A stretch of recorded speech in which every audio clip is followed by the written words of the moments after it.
This SKO Radio Network program is rated Unleashed and is intended for mature audiences only. Live from the Windsor Pub in Akron, Ohio, it's the Sports Brewing Company on the SKO Radio Network. Call now at 234-200-5110. That's 234-200-5110. And now, here are your hosts, Brad Girton and Rick Carpenter. Okay, good evening, everybody. Thank you for joining us tonight. I'm Brad, and Rick is in his usual chair right across from me. What a great day. Great day. Before we get into our discussions here, I do have a question, Rick. Did I even make a shot in the mini basketball pop-up shot? That's wrong, because let's get it out of the way. I wanted to bring this up first. Let's get it out of the way. Story. Yeah. So we're playing Papa Shot last night, and a buddy of ours puts up a 36. Now, 36 isn't real good. Yeah, it's a pretty low score. Brad walks up, he taps on his shoulder and says, "How do you feel about yourself? Feel good about yourself?"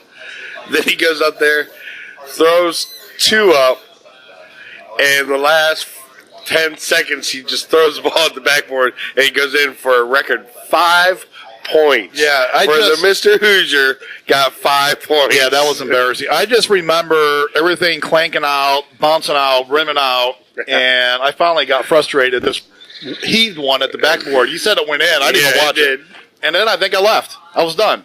I just checked out. I'm gone. Went home. So it was that bad, huh? Just two baskets? Oh, it is legendary. It was priceless. I'm not going to live that one down. I know that. Nah. Okay, well, I'm glad that's out of the way. So let's move on to today's NFL action. The Browns won another game today. Not the prettiest game, but they're not all pretty. Well, these are two defensive teams. Yes. So that's a big win. A win is a win in the NFL. And they found a way to win a close game. Actually, all these Browns games have been really close this year. Rick, what's your takeaway on that game? Well, just basically what you said right there. They found a way to win. And young teams, once they find a way to win, that's where they can start making more out of the team. They can build on wins. Hey, Rick, hold on a minute. We have a call. Yes, you're live on air. First off, go Browns. Yep, go Browns. Go Browns. Big win today. My next question, well, the only question really, is what do the Browns need to focus on next? Rick, do you want to start with that question? Do they need to focus on the offensive line? Do they need to focus on their defense? Or, I mean, the kicker is the obvious one, but outside of that. Yeah. Well, we're not going to talk about the kicker. That guy's still got to be fired. We'll talk about him a little bit later. That was terrible. But, the thing they got to work on the most, in my opinion, is they got to get some more depth. They are real thin because they're so young. But, I mean, there might be one spot on the offensive line, but the offensive line's young and they're coming together. I think they're fine there. We definitely have our quarterback. I think he's a franchise quarterback. Everybody who watches him says this kid's the real deal. So that's finally nice to see because that's the main piece you build around. On defense, I would love to see another pass rusher and another corner. Just go out there and get us another stud corner. They can spend the money in the offseason, and if they can really do something with this team next year. They're a young team, but they can really they show promise in a lot of areas. Yeah, I agree, Rick. I think they have to work on their depth at a lot of positions. They're like an injury away from having a problem, like on offensive line. They were lost a defensive back. They only have two receivers. Right? Yeah. Receivers. Yeah. So you got to work on getting a little deeper. Maybe adding another playmaking receiver because they lost, Gordon. Rashard Higgins went down today. Yeah. They tried to bring in Streeter, but that was obviously the wrong move there. He was terrible. That one. Hey, that guy, he almost cost us a game. All right. Appreciate the call. Go Browns, go Tribe. Hey, we got to do it tomorrow or else it's scary, though. That's right. All right, man. Have a good one. Show, guys. Okay. Thank you. Yeah, so, he brought up a good point. That's part of the Browns' future is getting a little deeper. They'll be able to handle, because it's a long season and injuries happen. So. Yeah, they're at the skill positions, they're very limited. The running backs, I think they got the depth, but at receiver, they're one. It's one. They have no backups at receiver. They're talking about bringing in Matthews. They're going to test him out Monday. I bet you they sign him Monday. They might. They're going to need somebody. Did you notice at the end of the game, in the overtime, when they won it in overtime, and this is my biggest takeaway. I'm not a huge Hugh Jackson fan. He didn't realize the game was over. Did you notice that at the end of the game? I didn't see that. He was, as the team goes on the field to celebrate the win, he's holding up two fingers like there's 2 seconds left in the game, trying to wave the team off the field. How does the coach not know that game is over in overtime? Because he doesn't know the play clock. He is horrible at clock. Look, why are you have 2 timeouts? Your field goal kicker's been terrible, and you're playing like this guy's automatic. I wanted to see them call timeout, get the ball closer. I wasn't comfortable with the kids kicking a 17-yarder. Yeah. Go for a touchdown. Well, I think they had another timeout. Did they end the game with 1 timeout left in overtime? Yeah, I believe so. Yeah. If that's the case, he could have ran another play to try to get maybe a little bit closer to help this kid out for sure. His kicking's been a problem for the team all year. Well, and the youth showed at the end of the game, I forget who caught the ball, but he's running down the sideline. He should have stepped out of bounds, but he stepped back in bounds trying to get another yard. Mm-hmm. You step out of bounds, and that takes away the time. That makes it so he doesn't have to make a coaching decision if you make it for him. Right. Let's face it, he's not doing anything to keep his job, but he's not doing enough to lose his job right now. Well, he's doing enough to keep it. Now they're 2-2. Well, if they keep winning, right? They win in spite of them. That may be the case. I don't disagree with that, but they're not going to make a move at this point. Well, their problem is, and like everybody else is talking about, how much faith do you have in Todd Haley? His play calling has been suspect. I mean, and that's the guy everybody thinks is going to take over. So he's got to look a little bit better if you're going to just throw him into the head coaching job. Well, I mean, we don't know what Dorsey's thinking here. We really have no idea who he'd put in there, which way he would go. Now, I think if he made a mid-season change, he probably would go to Haley. Yeah, I would think. That makes sense. But if he makes off-season, he could just get his own guy and bring someone else in here to take over. Well, I mean, let's be honest. I think Dorsey kept him so it didn't look like we fired a quarterback every year. But Dorsey has looked like a genius with his draft. I mean, look at his drafts over the years, but he definitely looks like he nailed this one. Denzel Ward at 4. Yeah, no, he's nailed a couple of these picks.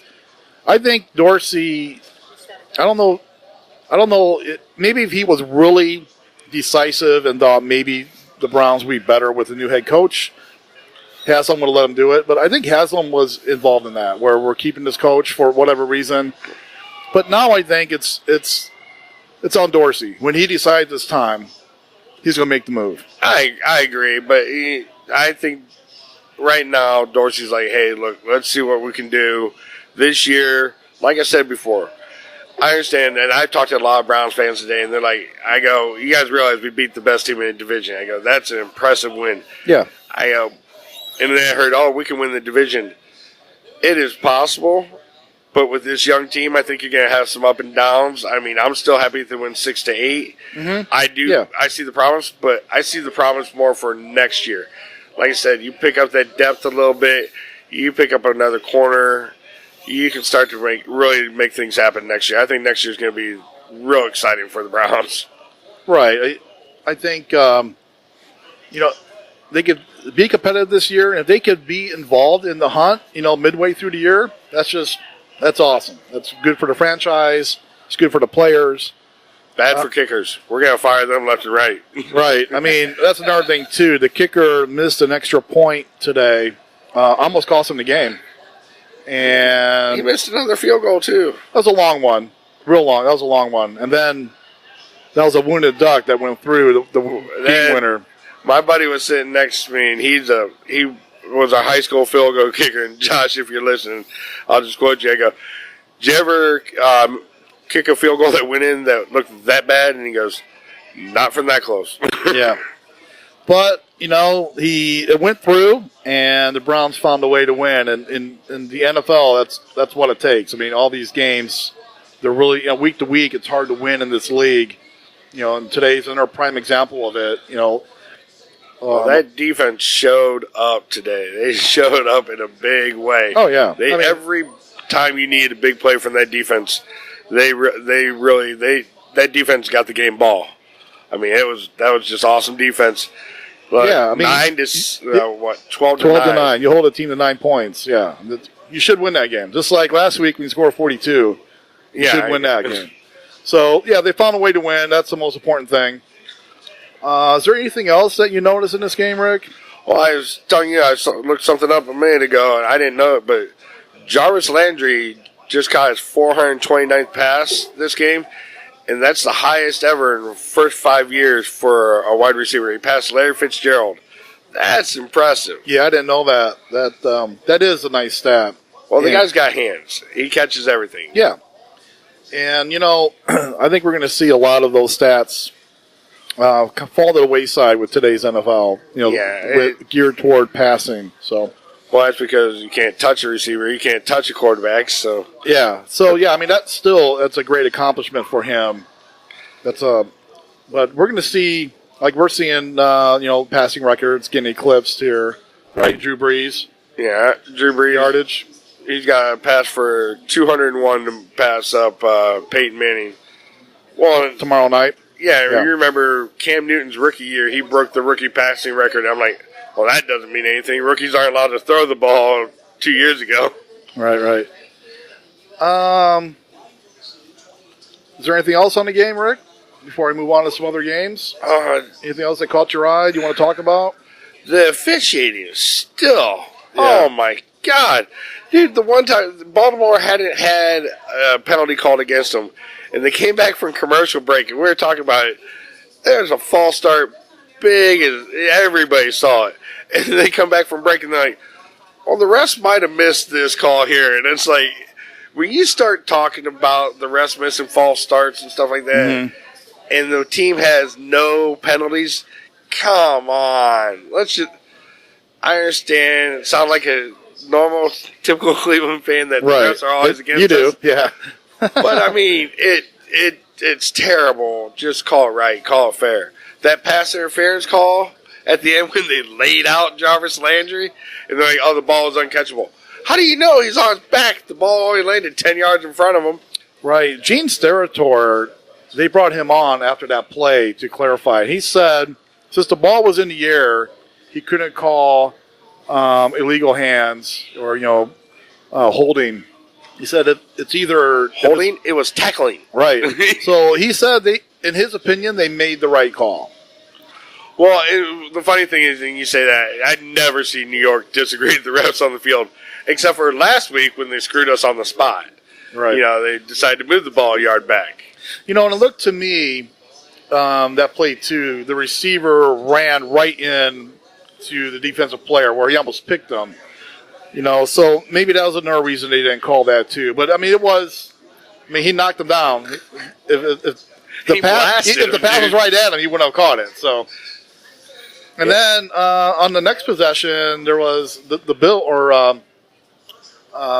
Ravens thought they had a pass interference call, and that wasn't called either. So they're letting them play a little bit. Well, we got to be honest. Receivers always think there's a pass interference if they don't catch the ball. It's always pass interference. Right. I'll tell you what impressed me a lot today with Baker Mayfield.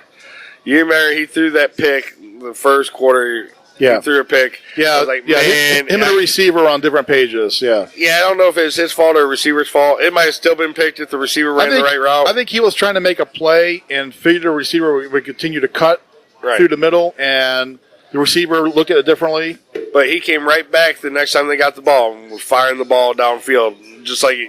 And that's what you hope for out of your rookie. You got to tell him, hey, you're going to throw picks, but you got to forget them. Yeah. You got to get out there and sling the ball. Yeah, and he's got that mentality. I'm not questioning anything about that. Like, when he fails, he'll get right back up. Yeah, he's got a lot of heart. Yeah. Well, I heard a story. They were talking about it today before the game. After the drop passes last week, the coach went over to get on him, and he walked up to the coach and says, Coach, I got this. Right. And he walked up, and he had a meeting with the receivers. That just shows he's a leader. He's got the leadership. He's definitely a leader. He's got that charisma, and he's got that energy that people gravitate to. So, yeah, I mean, Cleveland is 2-2-1.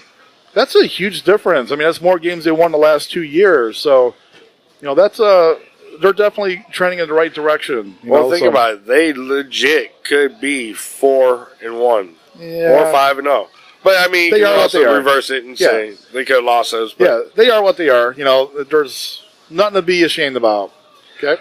Nah, Cleveland fans got a lot to be excited about this year, and it's amazing. I was telling someone the other day, I gotta go get my new Browns jersey because I always get one once a year. And I go, normally there's a quarterback to choose from and Joe Thomas. I go, there's 6-7 jerseys we can choose from now. We have players. Well, the cool thing is, I don't think they're going to be taping over the quarterback's name now. I think they got a quarterback for a while. So they can get the jersey, get the Mayfield jersey, and they can wear that for a while. I think they're good to go. The problem is I don't have a number 6 jersey where I can take the name off the old jersey and just put Mayfield on the back. Yeah. I got every other one, though. Okay, Rick. A couple other games here. There's a lot of good games today. I want to go to the Green Bay game. Our buddy JoJo's up here hanging out with us was at that game today. Oh, you were in Detroit today watching that game? Okay. He's a huge Green Bay fan. Not a big field goal kicker fan. Right, Welcome yeah. to Cleveland Browns. Yeah. Mason Crosby had his worst professional day ever. That was brutal to watch. Good win for the Lions. I actually called that game. I like Detroit in that game. Mason Crosby missed 4 field goals if you didn't watch the game, and 1 extra point, and Green Bay lost by 8. So you can't pin it all on him, but he left. You can pin a lot of it. He left 13 points on the board. Well, I mean, you can't pin it on him. Come on. If he just hits 3 of the 4 field goals and extra point, they win that game. And I give Green Bay. One thing I noticed when I watched Green Bay and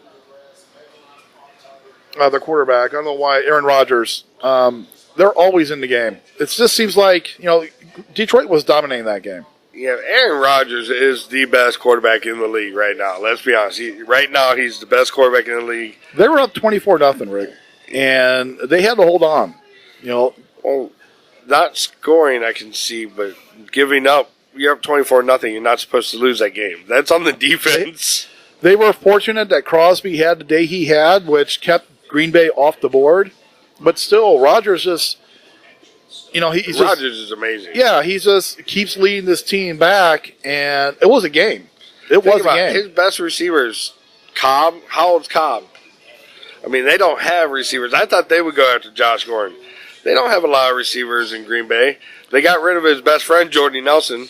Yeah. I mean, well, this is the same. It's a Tom Brady argument. When you have an elite quarterback, he'll make the receivers. You don't have to have the big names.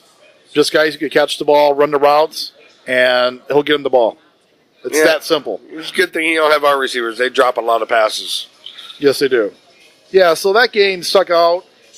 And the other thing with that, too, is Aaron Rodgers is still hurt. You got to wonder if he's going to get healthy before or after they're out of it. They were saying he's pretty healthy now. He was pretty mobile, and he took some hits today. So he might not be 100%, but he's not far off from that. We still have 2 undefeated teams, Kansas City and the Rams. The Rams really had to squeak one out on the road against a game Seattle team. Rick, in Kansas City, you were knocking them for their defensive woes. They actually played a pretty good defensive game today. I don't know if you watched that game at all. I think part of it is... Every time I pick on a team about something, they go and turn it around the next week. I like the Jaguars team. They lost to the Chiefs today 30-14. Their defense is really good. And Kansas City's got a really good offense. It's hard to keep them off the board. Well, But what's going to hold Jacksonville back, I think, is their offense. And that part of it's on Bortles. He's not consistent enough. in today's NFL, I understand defense wins games most of the time. But good offense, Charles Barkley, good offense will beat good defense any day.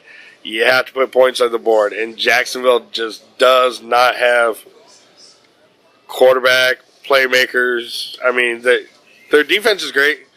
Yeah. If Ramsey wants to They played pick for six all day long, he might have a shot. They played for the AFC Championship last year. Oh, their defense is amazing. On their defense, right.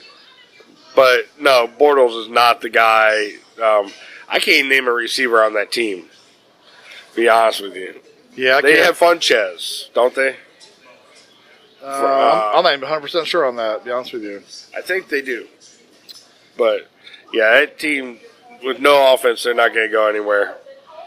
And Kansas City, Mahomes, he's just not coming back to reality. Something's going to happen sooner or later. He's going to drop down a little bit.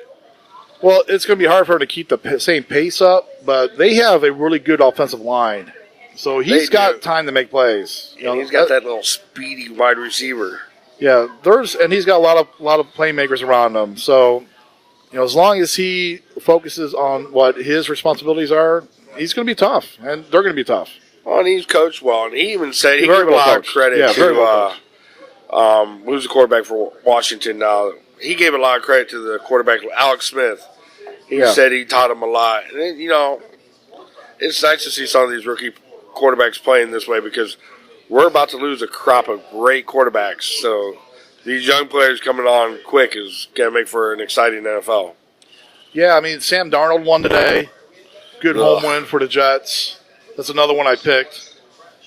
Yeah. Since You won last week. I won this week, too.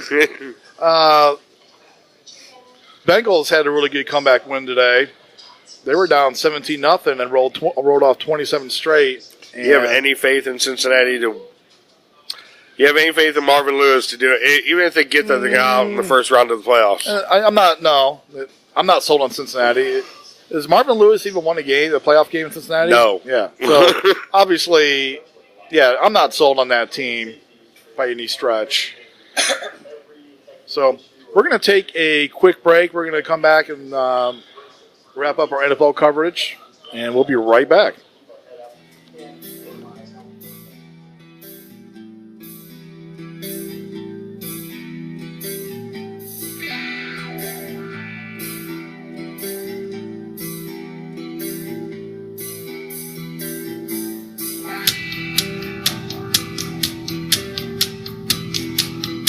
Being a small business owner can be the challenge of a lifetime.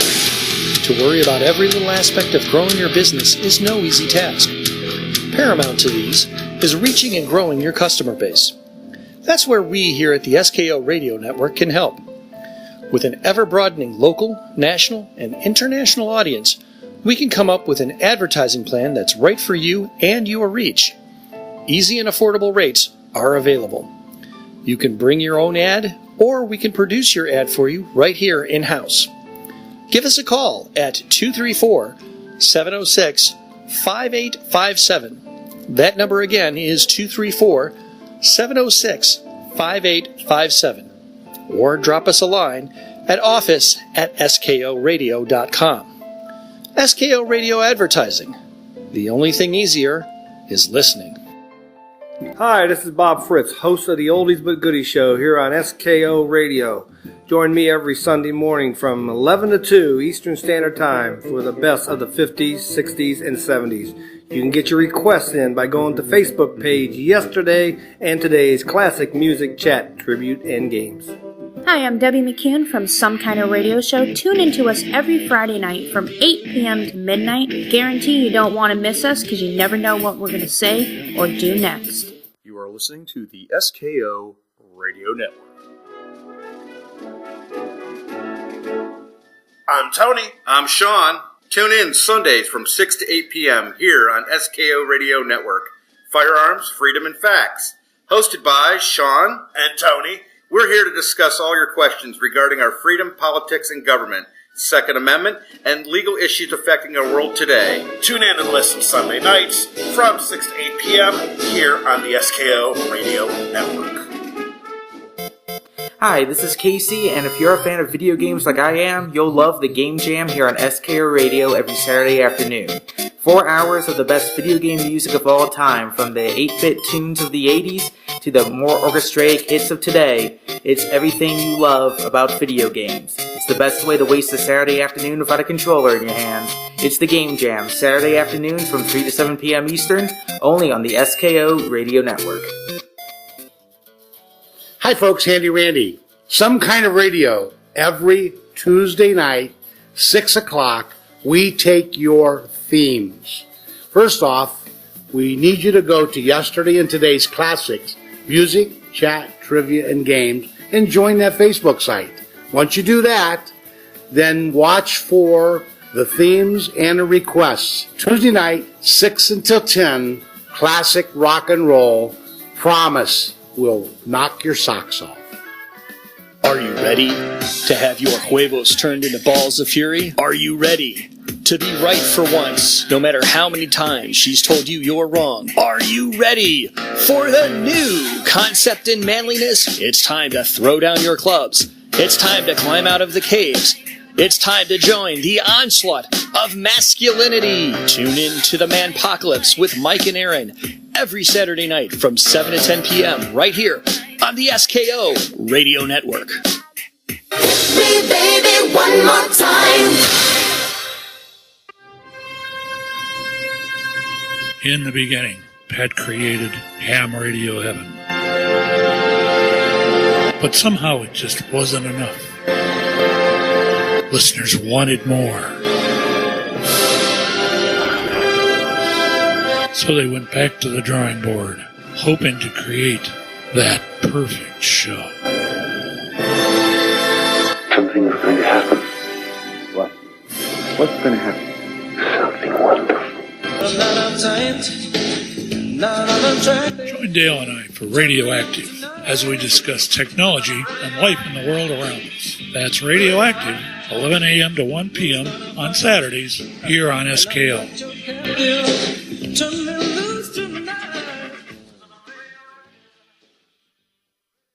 Teenagers running amok with their loud music, their crazy clothes, and their interpretive dance that none of us understand? Dang flabbit, I wish someone would explain it all to me. I'd better listen in to that Some Kind of Kids Show with Lori and Alex. It's on Sunday mornings from 10 to 11 a.m. right here on the SKO Radio Network. Hi, this is Stephanie Raquel Kokora, and I run Under Lock and Key from 5 to 6 on Mondays. Come to see me. It's everything they don't want you to know, all in one place. I'm a truth seeker, have been for many, many years, and I do the research. All you gotta do is listen and make your own cantations out of that. And this is SKORadio.com. Hi, I'm Debbie McCune from Some Kind of Radio Show. Tune in to us every Friday night from 8 p.m. to midnight. Guarantee you don't want to miss us because you never know what we're going to say or do next. Hi, I'm Stephanie Ost. Hi, I'm Chris Ost. And we're the hosts of Throwback Thursdays here on SKO Network. Catch us every Thursday for our show Throwback Thursdays from 6 to 9 p.m. on SKO Radio Network. Welcome back to the Sports Brewing Company, live from the Windsor Pub here on the SKO Radio Network. The phone lines are open, so call in or text to 234-200-5110. That's 234-200-5110. And now, back to your hosts, Brad and Rick. Okay. Feel free to call or text that number if you guys have a question or something that you disagree with or agree with. We welcome all conversation. So, Rick, let's continue our NFL coverage here. I want to talk briefly about the Giants. They said Barkley's okay. Yes. Which is amazing. Yeah? I thought he was done. It pays to be young. It does. Helps to be young. So, very good game, actually. Panthers had to kick a game-winning field goal from 63 yards. Gano. I've been, as you know, Rick, I've been following the field goal stats this year.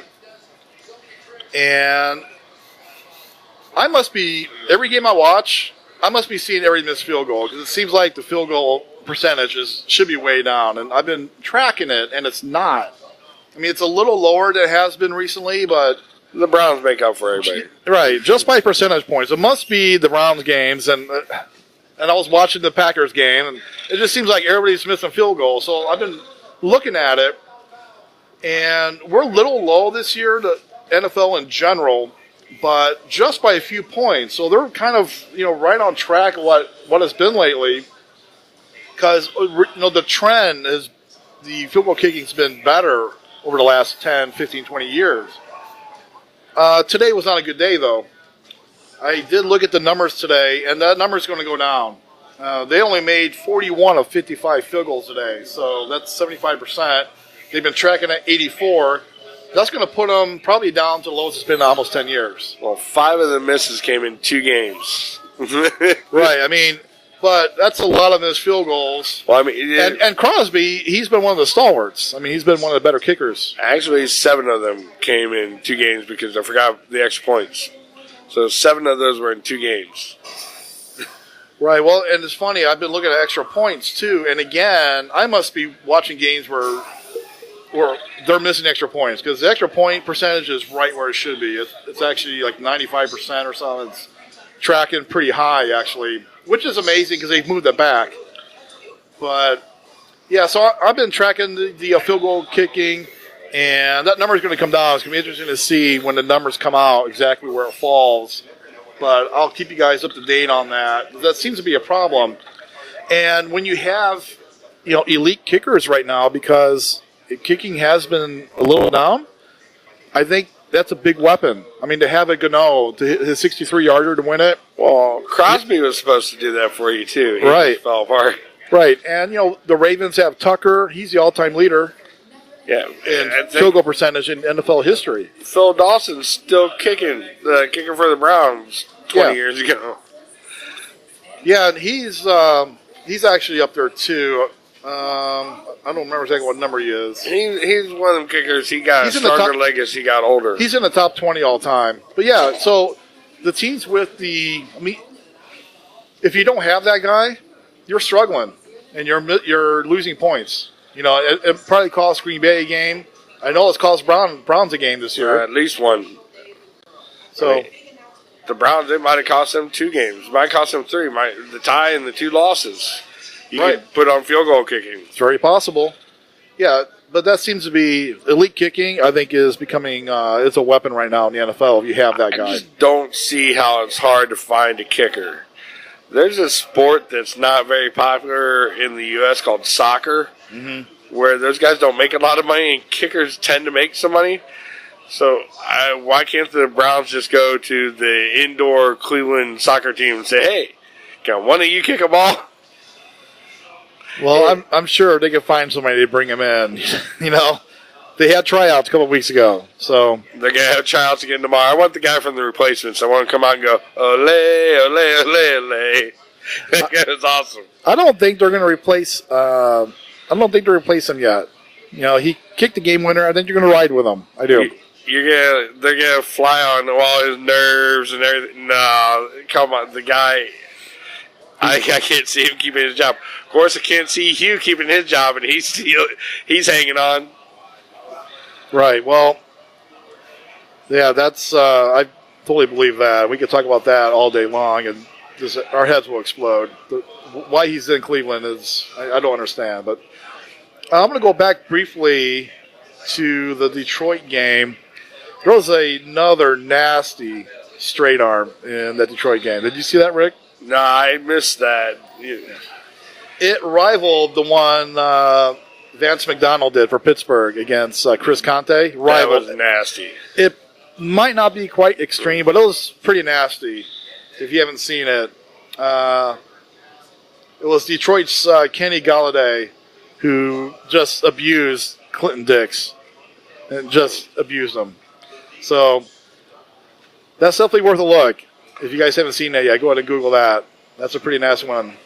Well, And this is the new NFL where the offensive player has every advantage because the defensive player has to worry about when they're coming up to tackle someone, if they hit him in the head, if they spear, if it's what's targeting. I mean, as a defensive player, everything is working against you in this NFL. I mean, it's the hardest position to play out there. Right. The defensive player can't touch the face mask of an offensive player. And offensive players shouldn't be allowed to touch. I agree. I mean, let's make it uniform. The offensive player, when they do a stiff arm, they can get called if they grab it. They can get called for it. You can't grab the guy. Yeah. They let a lot go for the offensive player. And I get it. It's the way today's NFL is. Because part of the reason you want the high scoring is because you don't want the hard hitting. I mean, they're trading one for another. Well, I think most fans like to see scoring. So I agree. And I listened to another show this week where they were talking about how 9 to 6 games, 9 to 3 games are boring. Now, granted, I thought the first half of the Browns game was extremely boring, but 9 to 6 games, 12 to 9 games, when they're hard hitting, knocking on your butt, drag them out. Yeah, those are fun games to watch too. Because everybody, I agree. Everybody loves hard hits. Hard hitting game is fun to watch too, and you can't be the way NFL is structured. A lot of games come down to one play near the end, so there's drama. There's a lot of drama in the Browns game at the end, obviously. So, did you watch the Thursday night Indianapolis game? There's something that happened in that game that annoyed the crap out of me. I did have it on, but I had baseball on as well. So, Tom Brady threw 2 interceptions in that game. Neither one of them were his fault. The one went through Hogan's hands. The one Gronkowski threw up in the air. The one I think it was that went through Hogan's hands. I think the whole defensive team ran like 10 yards towards the end zone and all posed like they were taking a picture. Yeah. You're down 2 touchdowns. Right. You're not even close to winning the game. How in the hell are you going to sit there and pose like you just won the Super Bowl? Yeah, I don't understand that either. Like, I'm okay with, doing your choreographed little dance or whatever after scoring. In the end zone. In the end zone, but not after a turnover. I mean, okay. Antonio Brown for the Steelers will celebrate a first down if they're down by 35. Yeah. It's disgusting. Come on, let's keep it in the end zone. I just try to ignore it. Like, I can't change it, so I don't agree with it. But nothing I can do about it. It is what it is. Well, the NFL for the longest time when they were fining them for spiking the ball, they called it the No Fun League. Yeah, that was ridiculous. The spiking the ball, I like that. The choreography crap, I think can go. I don't need to see a 5-minute, dance soliloquy or whatever they're going to do. The wave, the bowling ball. I don't care about that. My favorite running back of all time is still, and I'll say it, I think he's the greatest, is Barry Sanders. And Barry Sanders, when he scored a touchdown, handed the ball to the referee and went to the sideline. Well, they said, act like you've been there before. Well, that's what his dad told him. Yeah. His dad said, act like you've been there before. And he also told him, Jim Brown's better every time. So we started this with talking about the Giants game, and they lost a close one. And you could file this under, the surprise of the week or, the sun rises in the east. Odell Beckham Jr. is unhappy again. Odell Beckham Jr. is just... It's not guy. He's not a team guy. I'm not an Odell fan.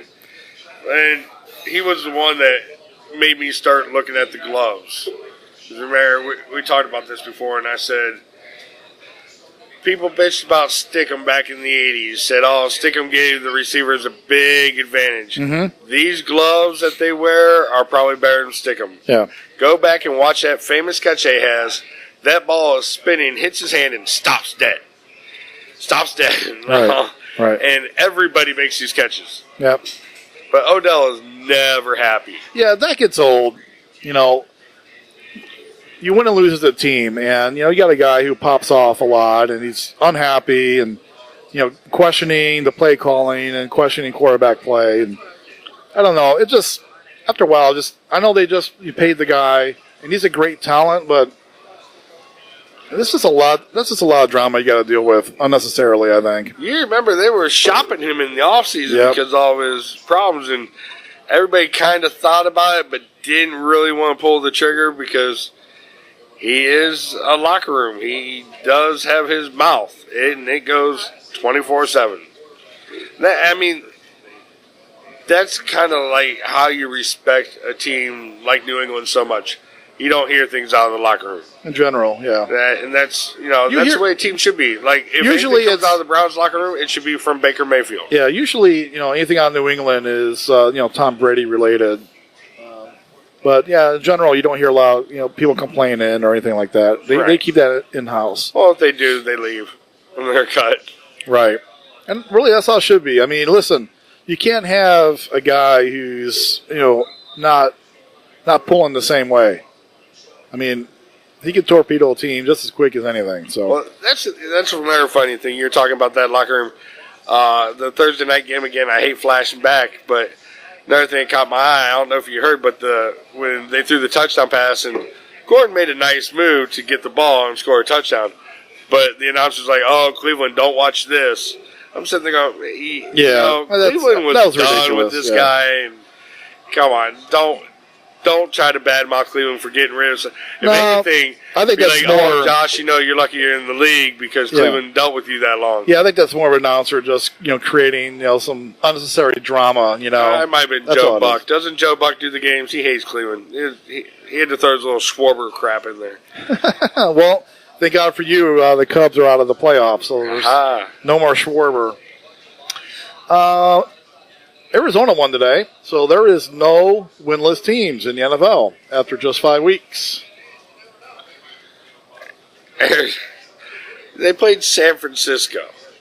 This had to be the game where everybody was going, "Wow, there's got to be something else on TV." I mean, come on. Who wants to watch Arizona? San Fran lost their quarterback, so they're not going anywhere. Arizona's going to see what the rookies got because everybody else is.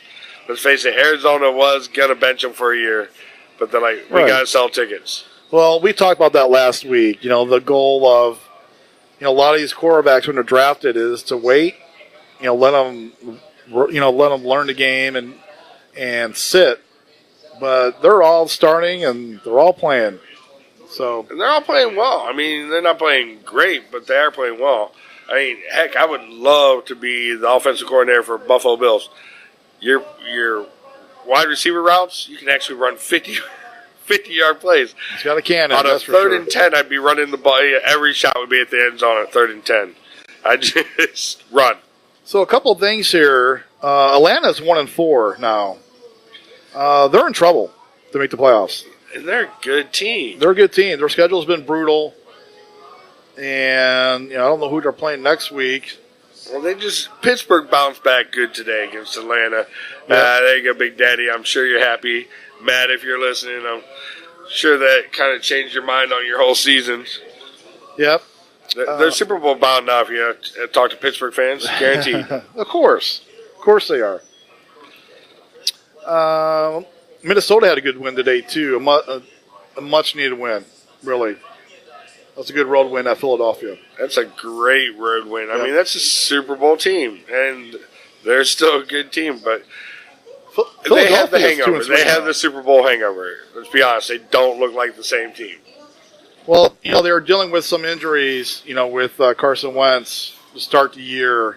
The first 2 games, I don't think he played the first 2 games. So they haven't hit their stride yet.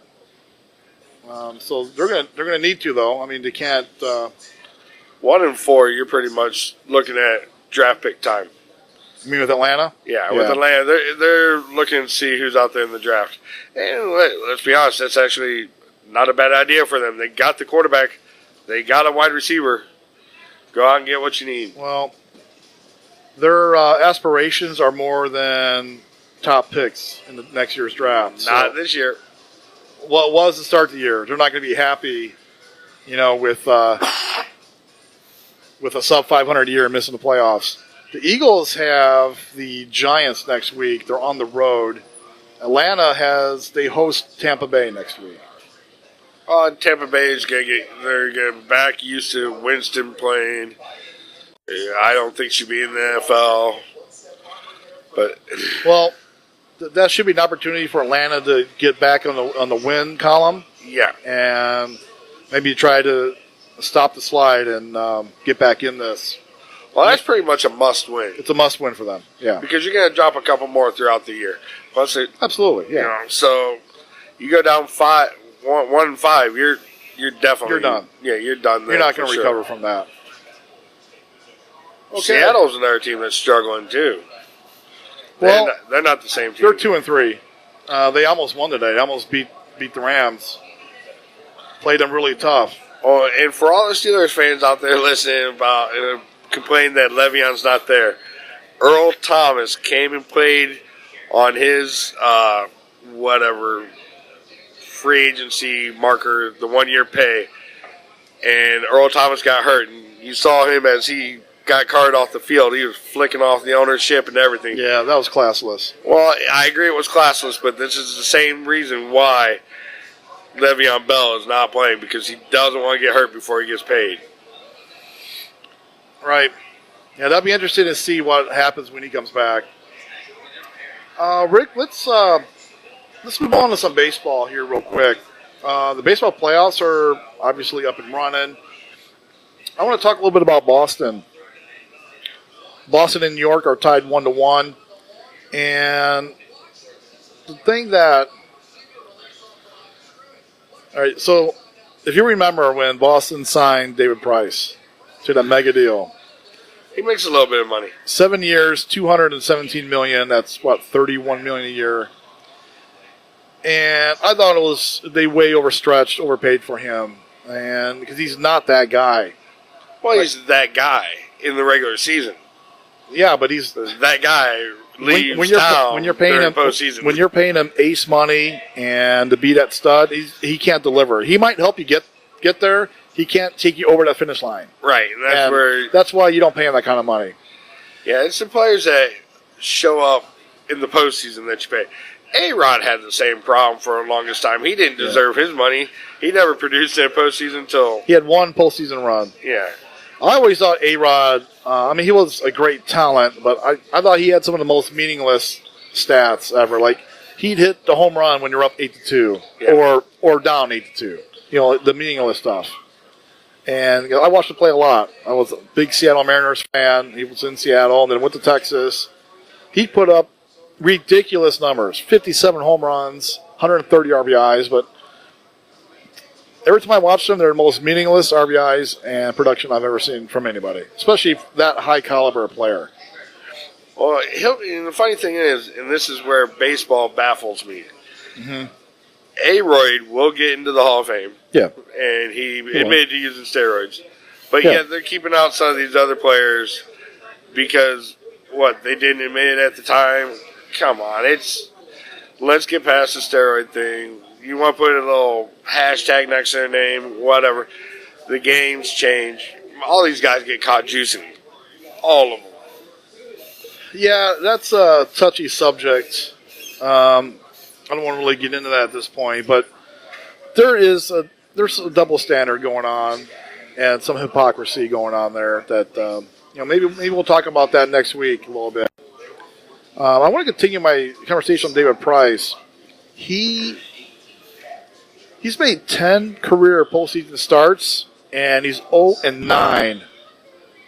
And the no decision, that was a loss. His team lost that game as well. So every postseason start he's made, his team has lost. And that's not a $30 million a year pitcher. Unless you got the money to throw around. And listen, he's been in the postseason with Tampa Bay, Detroit, Boston, and he's been horrific everywhere. His postseason ERA is over 6 as a starter.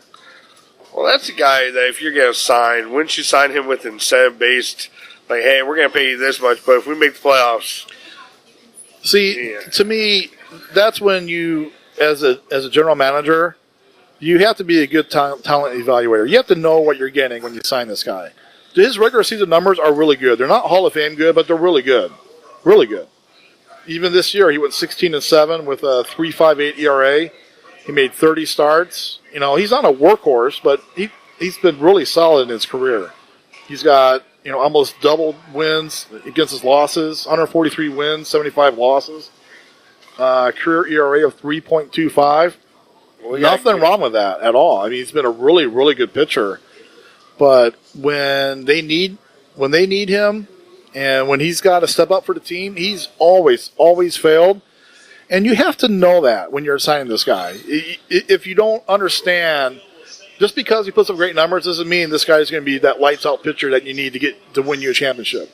He's not that guy. So, to me, you don't pay him that kind of money. Let someone else pay him that kind of money. That's the difference between star and superstar. Superstars perform the best when the lights come on. Right. Stars, they perform better in the background. The superstars just love the main event. They gear for that. That's what they play for. I mean, you can look all the greats when the lights came on. They produced when it was time.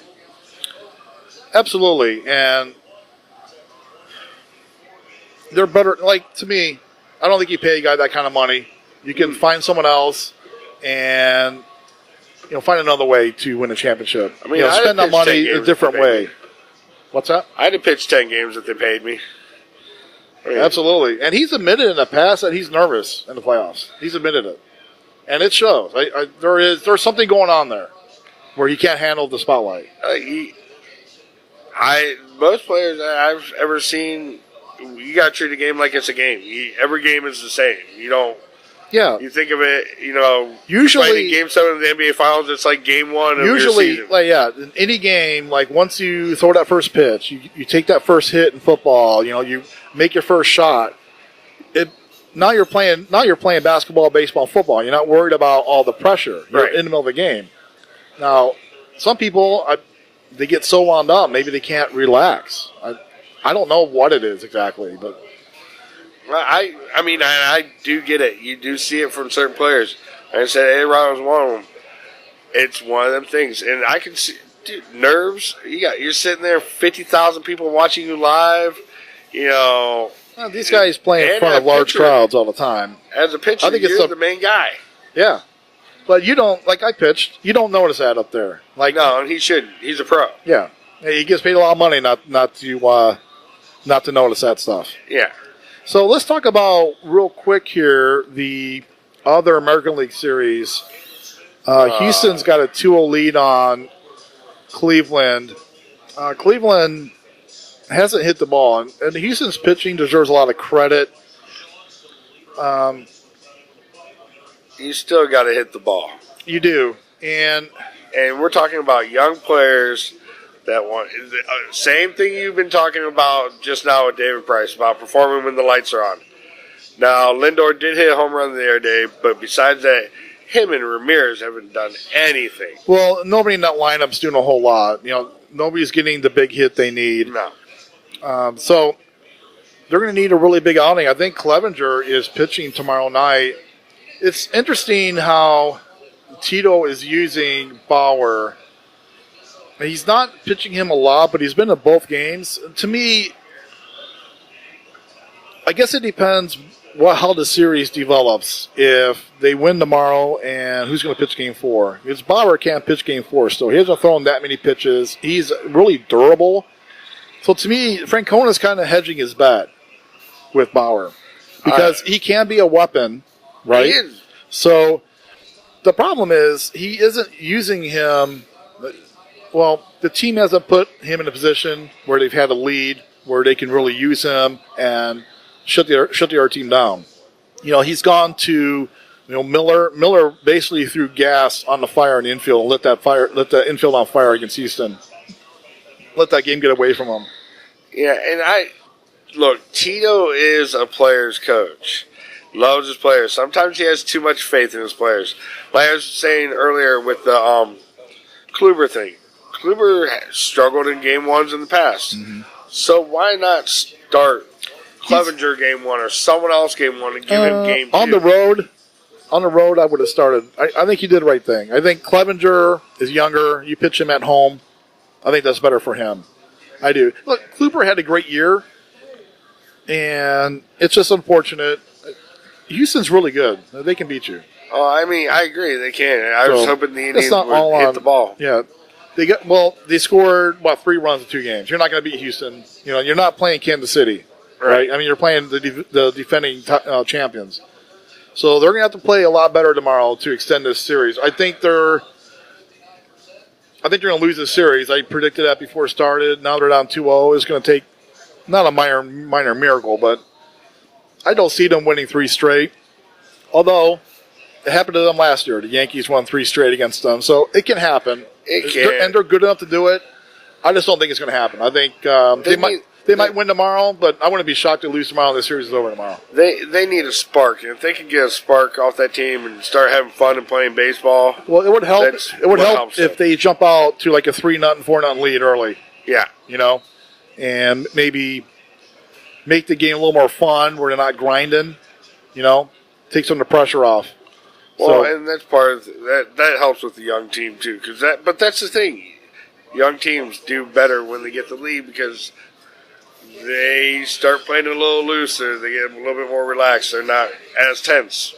I mean, yeah, and listen, go out there and throw 10 runs next tomorrow. Even experienced guys are going to feel that. They're going to feel a little more pressure, and when things just aren't working, a couple easy runs, maybe one big hit, it might just loosen them up a little bit. Yeah. So, but if it's a grinder, that's probably the last thing they want. One of those, 1-0, 1-1 games. And the fans could help them out a lot tomorrow. And this is one thing the Cleveland fans should do.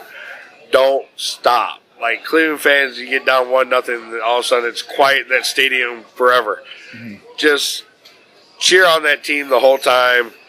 And that will help them out. It really will. Yeah, a good home crowd. Cleveland gets down 1-0 tomorrow, fun. and you're watching the game. Watch how silent that crowd is. It will be like they're watching a movie. Well, for Cleveland Indians, let's hope that's not the case. Jump on them early, and they don't have to worry about that. The crowd will be fully engaged in that. We're going to take another quick break, and we're going to wrap up baseball and get into some college football. We'll be right back.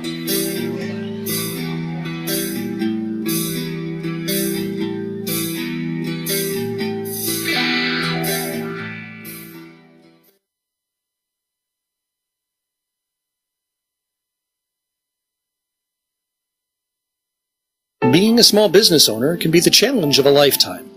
To worry about every little aspect of growing your business is no easy task. Paramount to these is reaching and growing your customer base. That's where we here at the SKO Radio Network can help. With an ever-broadening local, national, and international audience, we can come up with an advertising plan that's right for you and your reach. Easy and affordable rates are available. You can bring your own ad, or we can produce your ad for you right here in-house. Give us a call at 234-706-5857. That number again is 234-706-5857. Or drop us a line at office@skoradio.com. SKO Radio Advertising. The only thing easier is listening. Hi, this is Bob Fritz, host of the Oldies But Goodies show here on SKO Radio. Join me every Sunday morning from 11 to 2 Eastern Standard Time for the best of the 50s, 60s, and 70s. You can get your requests in by going to Facebook page yesterday and today's classic music chat, tribute, and games. Hi, I'm Debbie McCann from Some Kind of Radio Show. Tune in to us every Friday night from 8 p.m. to midnight. Guarantee you don't want to miss us because you never know what we're going to say or do next. You are listening to the SKO Radio Network. I'm Tony. I'm Sean. Tune in Sundays from 6 to 8 p.m. here on SKO Radio Network. Firearms, Freedom, and Facts. Hosted by Sean and Tony. We're here to discuss all your questions regarding our freedom, politics, and government, Second Amendment, and legal issues affecting our world today. Tune in and listen Sunday nights from 6 to 8 p.m. here on the SKO Radio Network. Hi, this is Casey, and if you're a fan of video games like I am, you'll love the Game Jam here on SKO Radio every Saturday afternoon. 4 hours of the best video game music of all time, from the 8-bit tunes of the 80s to the more orchestrated hits of today. It's everything you love about video games. It's It's the best way to waste a Saturday afternoon without a controller in your hands. It's the Game Jam, Saturday afternoons from 3 to 7 p.m. Eastern, only on the SKO Radio Network. Hi folks, Handy Randy. Some Kind of Radio. Every Tuesday night, 6 o'clock, we take your themes. First off, we need you to go to Yesterday and Today's Classics, Music, Chat, Trivia, and Games, and join that Facebook site.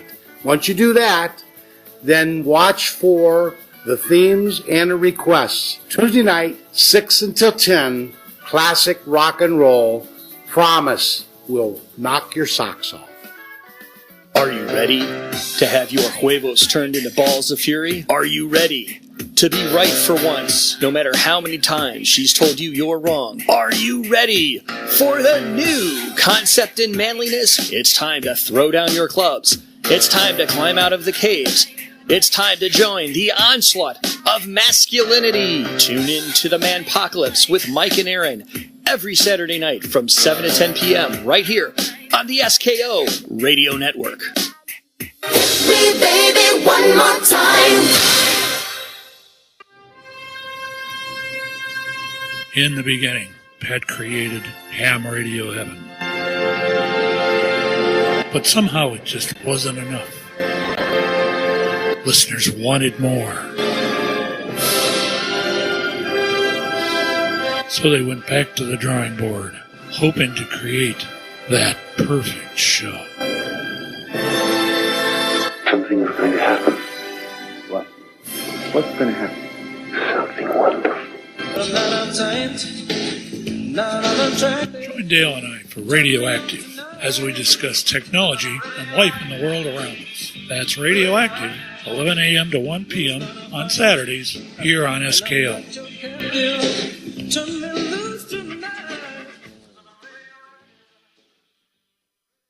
Teenagers running amok with their loud music, their crazy clothes, and their interpretive dance that none of us understand? Dang flabbit, I wish someone would explain it all to me. I'd better listen in to that Some Kind of Kids Show with Lori and Alex. It's on Sunday mornings from 10 to 11 a.m. right here on the SKO Radio Network. Hi, this is Stephanie Raquel Kokora, and I run Under Lock and Key from 5 to 6 on Mondays. Come to see me. It's everything they don't want you to know, all in one place. I'm a truth seeker, have been for many, many years, and I do the research. All you gotta do is listen and make your own cantations out of that. And this is SKORadio.com. Hi, I'm Debbie McCune from Some Kind of Radio Show. Tune in to us every Friday night from 8 p.m. to midnight. Guarantee you don't want to miss us because you never know what we're going to say or do next. Hi, I'm Stephanie Ost. Hi, I'm Chris Ost. And we're the hosts of Throwback Thursdays here on SKO Network. Catch us every Thursday for our show Throwback Thursdays from 6 to 9 p.m. on SKO Radio Network. Welcome back to the Sports Brewing Company, live from the Windsor Pub here on the SKO Radio Network. The phone lines are open, so call in or text to 234-200-5110. That's 234-200-5110. And now, back to your hosts, Brad and Rick. All right. We are back. And please feel free to call or text. You can text that number as well if there's anything you want to talk about. Rick, we're going to wrap up our baseball coverage here. Milwaukee has already advanced. They won today. And Milwaukee is on fire right now. They have won 13 in a row, I think, counting the playoffs. So they're waiting. That's my team to actually go to the World Series. I picked them before the playoffs started. Your team, the Dodgers, is playing right now. They're playing the Braves. They're up 2-0 That's a heck of a game. 2-0 in the series, yeah. And they're trying to sweep the Braves as well. So Milwaukee's waiting the winner of that. And what? Now that I turn around and see the end of the inning, this Dodgers game is a good game. Yeah, 6-5. Real Yeah, good game. Yeah, Dodgers jumped on them early, or the Braves jumped on the Dodgers early, and Dodgers have worked their way back into it. So, I think this is going to be a series. I'd like to see Atlanta win this game. I know you have the Dodgers going. Yeah, I'm sticking with the Dodgers. Yep. I think the Braves are going to win this game, and I wouldn't be shocked to see them win tomorrow too, and make that a five gamer to win it all to advance. Okay, Rick, do you have anything else that baseball caught your eye you want to talk about? No, the baseball hasn't been anything. I watch baseball, but nothing's really caught my eye. I would like to see the Indians start hitting a little bit better, but that's about it. Well, we're going to find out pretty quick. They play tomorrow. I'll tell you an interesting story real quick. Yeah. After a baseball game the other day, I just looked up the World Series of Poker was on. Mm-hmm. And I know we all play cards. And, Mm-hmm. So, in their hand, one player had a pair of aces, next player had a pair of kings, the next player they didn't show because he folded, the next guy had a pair of jacks. They all went all in. Yeah. It was like, that's the first time I ever seen that. I was like, wow, this is made for TV here. Yep. Sometimes that happens. And you go in pretty much dead, against a bigger pair. It's hard to beat that. Yep. Let's talk a little bit about college football. I want to give a shout out to the Texas Longhorns, and because they've rebounded really well this year. If you remember, they lost to Maryland to start the year, and now they've ripped off 5 straight wins, including a win over Oklahoma. Tom Herman is their head coach. This is his second year there. He inherited a program that was struggling. Charlie Strong, I think, was the last coach, if I'm not mistaken, right? Yeah. Does that sound right? Yeah, he didn't. Well, you remember, last year they were calling for his head. They were talking about this guy ain't going to make it through the year. Herman? Yeah. Well, I think that's asking a lot for a first-year coach, to fire a guy. I think he did Raleigh last year. They ended up winning 7 games. Yeah. So, but this turnaround has been really good. It's pretty impressive what he's been able to do. And, now it makes that game coming up against West Virginia must-watch TV. They're both undefeated in the Big 12.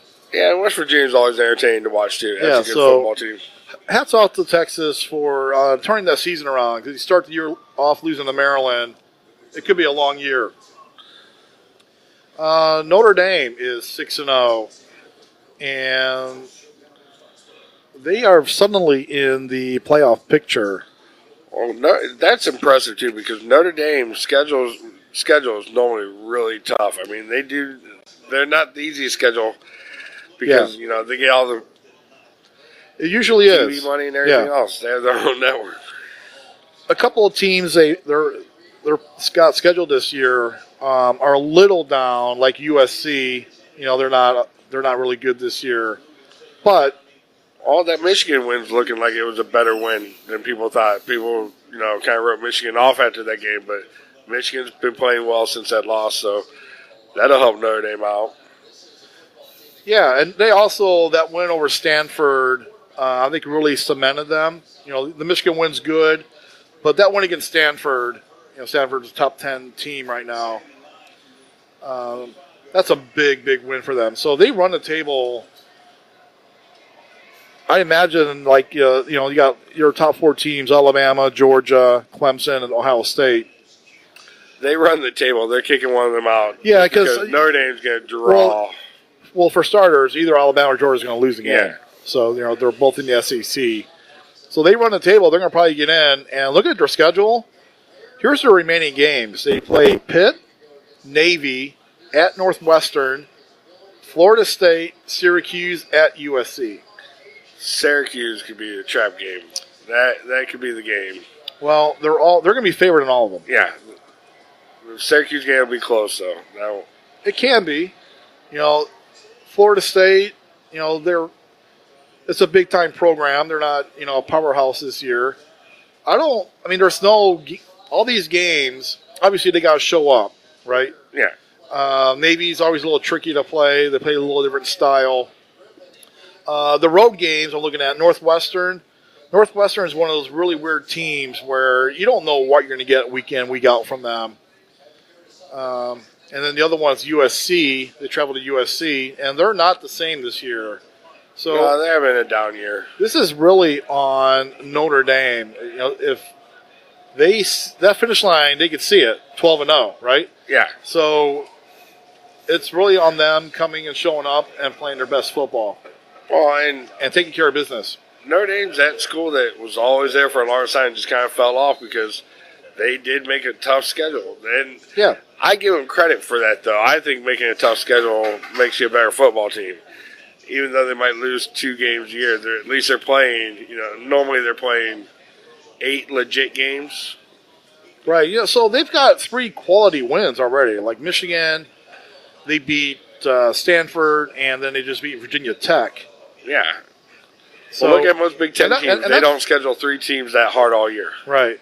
Well, they do have that luxury, so it's different. They're independent. Yeah. So, they're not playing in the conference. So, and usually in most conferences, you're going to have some tough games already scheduled. Right? I'm just saying the fact that they schedule it that way, to me, if they can run the table, that's a true test of a national champion right there. Yeah, no, they can crash the party for sure. So it really puts the pressure on these other teams to keep winning.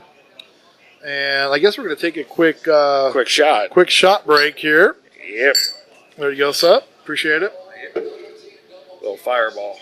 JoJo, you got yours? Fireball, yeah. Taco's here, enjoying the party. Thank you. That is good. Tasty. Let's talk about Big Ten.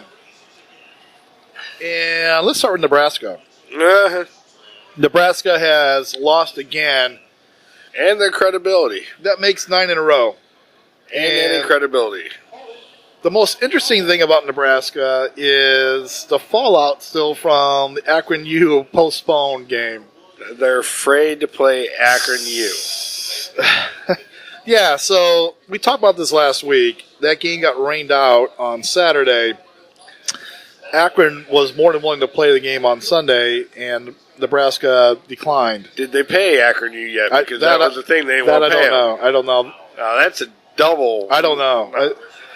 I'll have to look that up. I will see if I can find that information. But so they were a game short, and what they've done, I was looking at their schedule. They scheduled another game during their off week. In the Big Ten, you get a scheduled off week, bye week, and they did schedule a game to make up for the Akron game, so they can get 12 games in. And it's pretty apparent to me that they're trying to avoid the winless season with this team they scheduled. Akron should drive up there and go on the field and not let the other team play. That'd be hilarious. Well, I'm sure they got a game that day. Yeah. But, so Nebraska, their upcoming games, they got a couple of Big Ten games. Northwestern and Minnesota. And who's this team? Bethune-Cookman. They're out of the MEAC conference. Who? The Mid-East Atlantic Conference. No, what's the name of the... Bethune-Cookman. Yeah, I've never even heard of them. The Wildcats of Bethune-Cookman. So they are an FCS school to top it off. This came in over there. So. Do we have a question, Rick?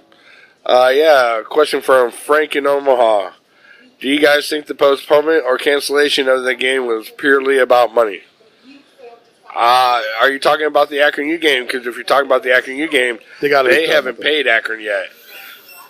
Yeah. And that can't be about money because every Big Ten team plays a team like Akron U. They all give them $1 million. Yeah, I don't think it's about money. I don't. Well, the Big Ten makes more money than anybody else. Yeah, the Big Ten is the most profitable conference in the NCAA. And I just think they were litigating it, last I heard. Or they were, I don't know if they're litigating it, but they were definitely having conversations. And Nebraska said they weren't going to pay them. Akron's like, well, we were here. We wanted to play. Well, and for Akron, I mean, the travel's not cheap, so Akron does need that money to cover that travel. They don't have the money Big Ten schools have. I would imagine, in the very least, right or wrong, Nebraska probably at least covered that for them. Probably. I think you owe the $1 million. I think you should pay the $1 million or play. I hear you. I mean, I don't disagree. that $1 million means a lot to Akron. Would they beat Akron? Well, that's a whole other question. Honestly, Akron would have every opportunity to beat them, and that would have been, like I said last week, a great win for Nebraska. They went out and got for Akron, Division II school that no one's heard of before. It's an FCS small school. Yeah, that's their make-up reschedule game. So that's not going to be a lock. I mean, that's going to be a lock. It's not going to be a lock. Well, not for betting with the line, but no, I think this Nebraska is going to be favored. That'll probably be the only game they're going to be favored in the rest of the year. But I think it'd be hilarious if they lose that game. I think they deserve to lose that game. Yeah.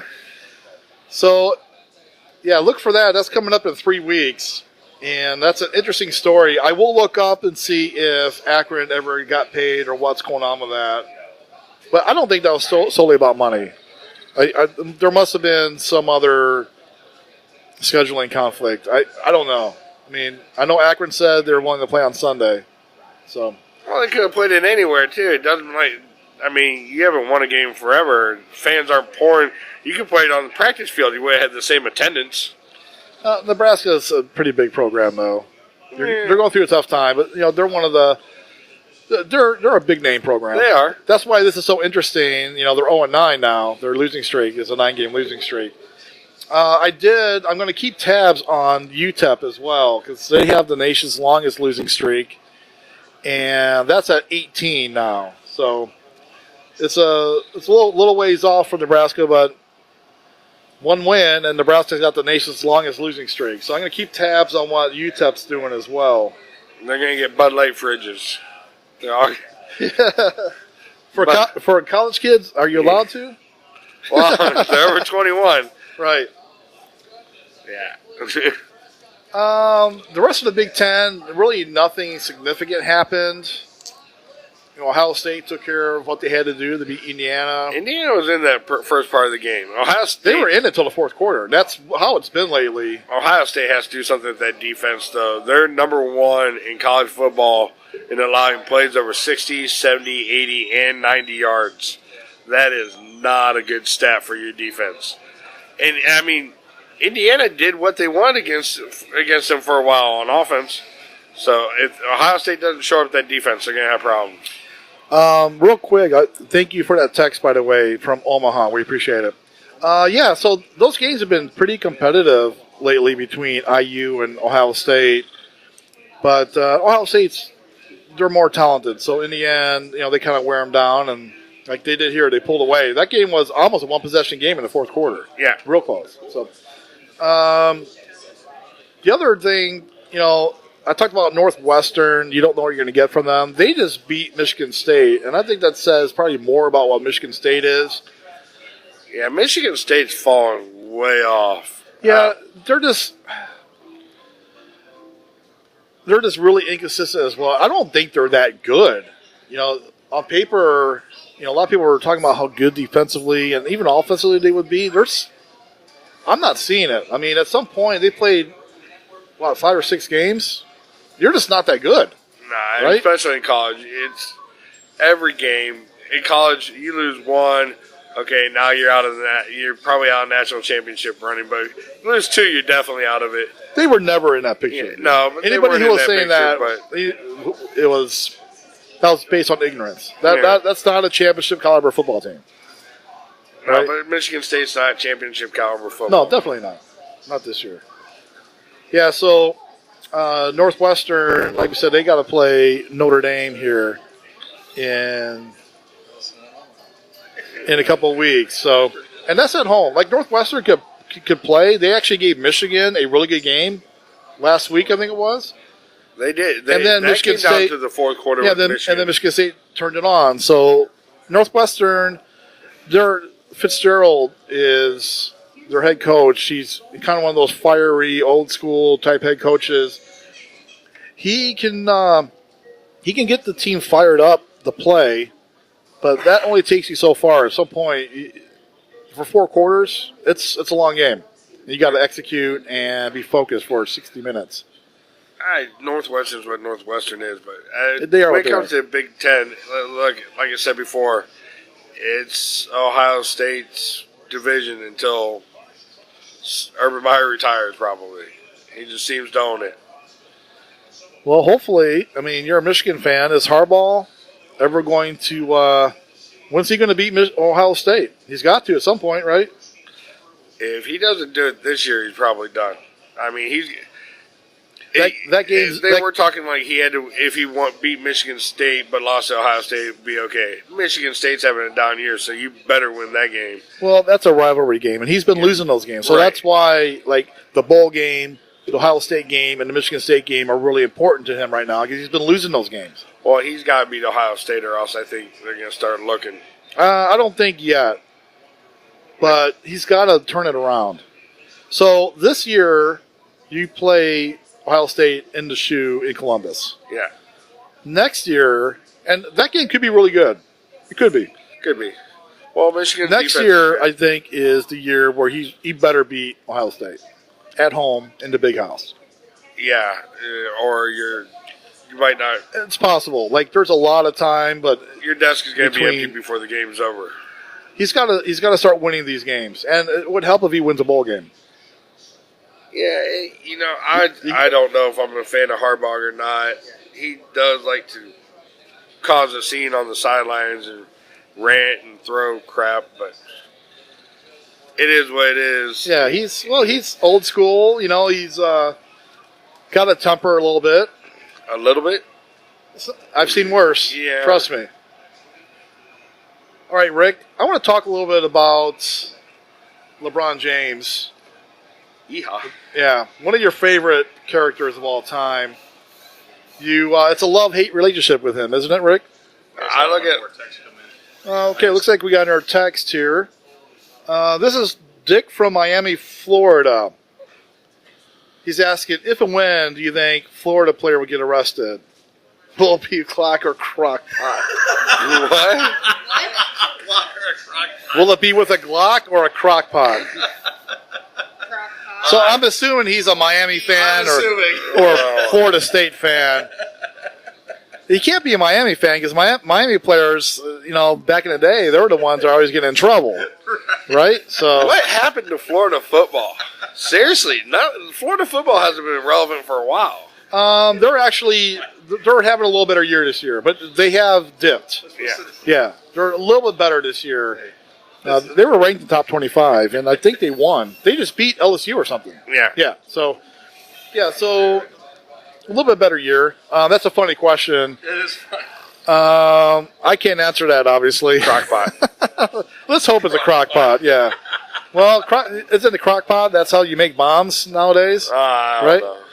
The pressure cooker? Yeah, it's Florida. They'll call Jameis Winston and have him grab some crab legs. Nice. You got crabs where? Okay, so LeBron James, he moved out to L.A. and just for basketball. Remember, it's a basketball move. Obviously not. Now read the rest of the bullshit you got. Right. Well, we knew that wasn't strictly basketball. Really? He wanted a lifestyle change, and since he's been in L.A., he's been involved a lot in production and different projects.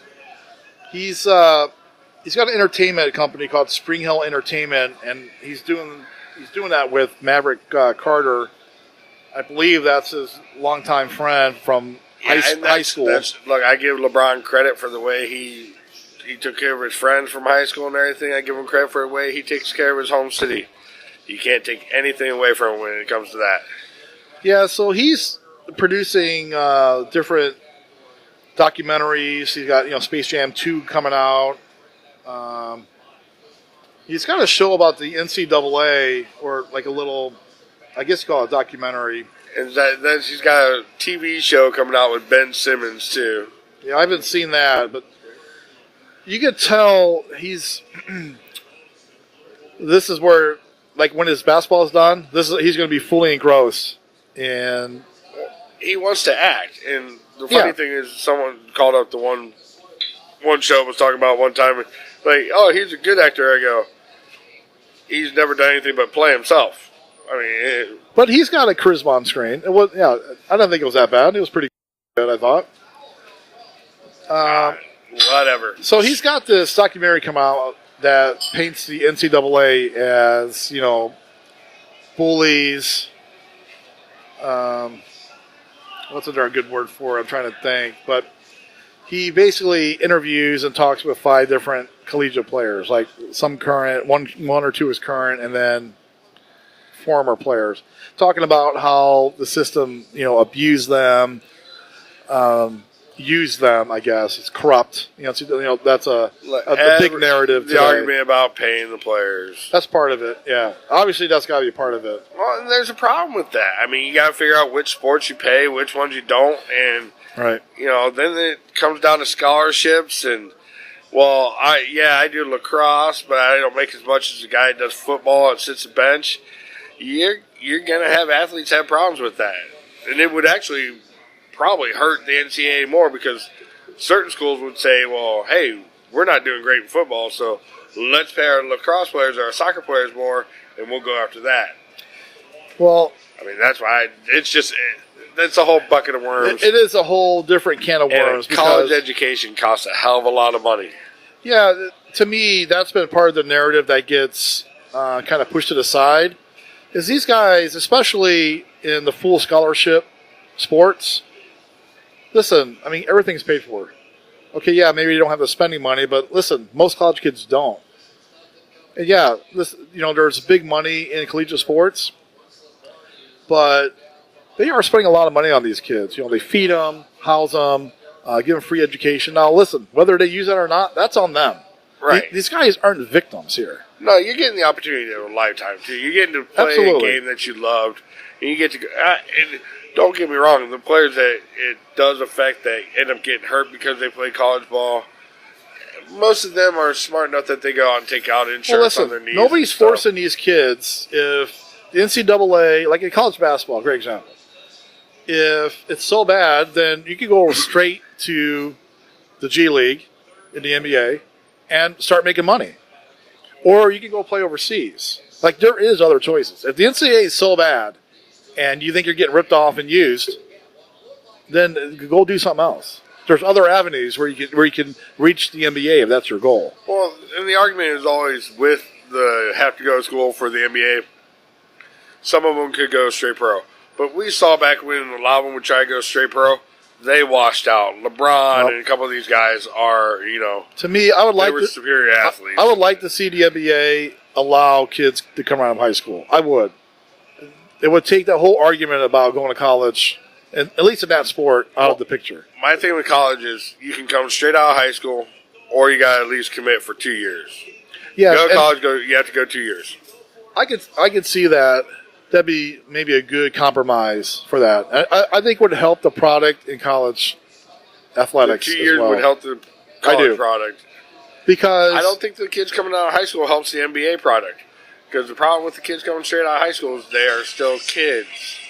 That's, you know, a lot of money. Well, there's only a certain few that are going to be able to make that jump. Now, some might try and fail, and they'll end up in the G League or end up playing overseas somewhere, right?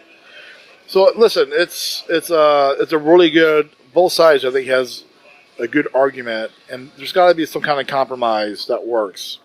Yeah, right? I'm against paying players in college. I'm against it. I think it opens up a huge can of worms, and you know, maybe they can up the stipend a little bit for them. You know, maybe. Well, I'm okay with that. Get rid of some of the stupid rules, like the coach can't buy you lunch. I mean, they could go and look at it and be smart about it. The other way is, and this has its own problems too, maybe let the elite player earn money. You know, autographs, whatever. Let him earn his money where you're not under the umbrella of the NCAA. Right? He can market himself. Hey, if someone wants to pay for an autograph, okay, so I think I don't. You know, I don't see any problem maybe they could, you know, work on that a little bit. But you know, I'm against signing these guys right out of high school to play college. I just don't think that's a good idea. And I do agree with you. I'll tell you what we're going to do. We're going to come back. We're going to take a quick break, and we're going to talk about our NFL picks for next week and talk about how we've done this week here. So we'll be right back.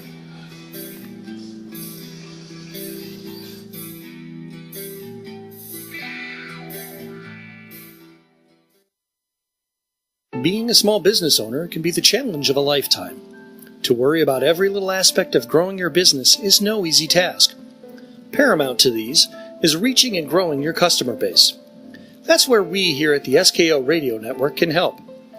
With an ever-broadening local, national, and international audience, we can come up with an advertising plan that's right for you and your reach. Easy and affordable rates are available. You can bring your own ad, or we can produce your ad for you right here in-house. Give us a call at 234-706-5857. That number again is 234-706-5857. Or drop us a line at office@skoradio.com. SKO Radio Advertising. The only thing easier is listening. Welcome to the SKO Radio Network. You can find us online at skoradio.com. We're also on the TuneIn app where you can listen with your mobile devices on the Google Play and Apple Store. Find us on social media at facebook.com/SKO Radio Network. You're tuned to the SKO Radio Network and online at skoradio.com. Hi, this is Bob Fritz, host of the Oldies But Goodies show here on SKO Radio. Join me every Sunday morning from 11 to 2 Eastern Standard Time for the best of the 50s, 60s, and 70s. You can get your requests in by going to Facebook page Yesterday and Today's Classic Music Chat, Tribute, and Games. Hi, I'm Debbie McCune from Some Kind of Radio Show. Tune in to us every Friday night from 8 p.m. to midnight. Guarantee you don't want to miss us because you never know what we're going to say or do next. You are listening to the SKO Radio Network. I'm Tony. I'm Sean. Tune in Sundays from 6 to 8 p.m. here on SKO Radio Network. Firearms, Freedom, and Facts. Hosted by Sean and Tony. We're here to discuss all your questions regarding our freedom, politics, and government, Second Amendment, and legal issues affecting our world today. Tune in and listen Sunday nights from 6 to 8 p.m. here on the SKO Radio Network. Hi, this is Casey, and if you're a fan of video games like I am, you'll love the Game Jam here on SKO Radio every Saturday afternoon. 4 hours of the best video game music of all time, from the 8-bit tunes of the 80s to the more orchestrated hits of today. It's everything you love about video games. It's the best way to waste a Saturday afternoon without a controller in your hands. It's the Game Jam, Saturday afternoons from 3 to 7 p.m. Eastern, only on the SKO Radio Network. Hi folks, Handy Randy. Some Kind of Radio. Every Tuesday night, 6 o'clock, we take your themes. First off, we need you to go to Yesterday and Today's Classics, Music, Chat, Trivia, and Games, and join that Facebook site. Once you do that, then watch for the themes and the requests. Tuesday night, 6 until 10, classic rock and roll. Promise will knock your socks off. Are you ready to have your huevos turned into balls of fury? Are you ready to be right for once, no matter how many times she's told you you're wrong? Are you ready for the new concept in manliness? It's time to throw down your clubs. It's time to climb out of the caves. It's time to join the onslaught of masculinity. Tune in to the Manpocalypse with Mike and Aaron every Saturday night from 7 to 10 p.m. right here on the SKO Radio Network. Me, baby, one more time. In the beginning, Pat created ham radio heaven. But somehow it just wasn't enough.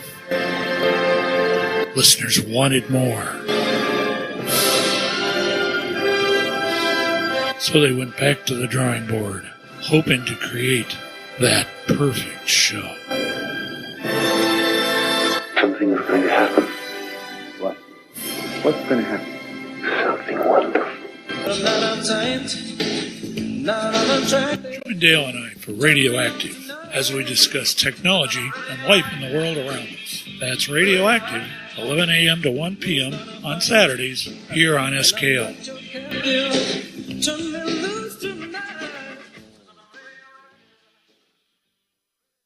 Teenagers running amok with their loud music, their crazy clothes, and their interpretive dance that none of us understand?